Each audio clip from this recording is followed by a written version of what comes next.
Time check, Minnesota time, it's 7:09. So, hindi ko siya sinet yung oras. So, ahead dito ng 1 hour. Pero ang totoong oras guys is 7:09. So, umuulan na ngayon ng snow. At itong bulldozer ay ayan, snowy morning.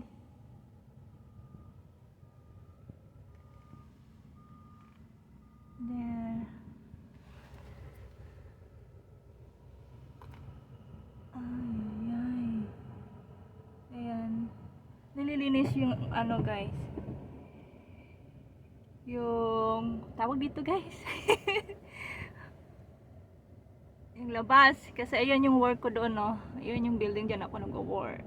So ayan. So ang hirap pag snow. Oh my gosh.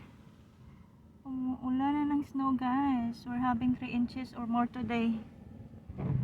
So maya maya pasok ako doon sa aking work. Oh my god.